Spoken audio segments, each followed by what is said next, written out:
Omena lanja manokana ny fanandratana ny maha malagasy ao anatin'ny fankalazana ny fa-5 taonan'ny sekoly St Antoine, sekoly katolika. Isan'ny nivotra moa izay ao anatin'ity fankalazana ity, maro ihany koa ny fandaharam-potoana izay ho tanterahana ao anatin'ny 4 andro.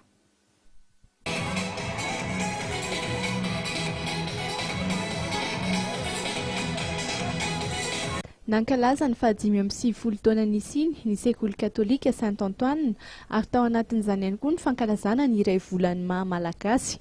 Aharitra 4 andro ny fankalazana rososina izay ho tanterahan'ireo mpianatra sy ny mpanabe ny anivon'ny sekoly St Antoine.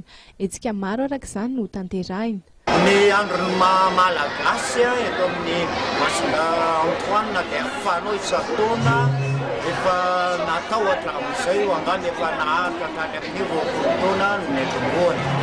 Fanehoana amin'ny mpianatra ny amiray maneho maha malagasy azy ahatsiarokana fa malagasy izy na mitoetra na fiteny na fihetsika. Fandaharam-potoana dia ny hoe andro azy zany andron'ny maha malagasy dia ny lohahevitra ny hevitra mitondra izay moa dia hoe ny teny no toetra. Ny teny no toetra izany hanehoana ny kolontsaina izay maneho ny riba malagasy ihany koa.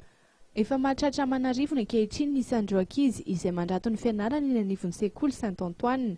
Tsy ireo ankizy ihany anefa no mandray anjara amin'ny hetsika izay tanterahan'ny sekoly, fa isan'ny manao izany ihany koa ireo mpanabe isan-tsokajiny.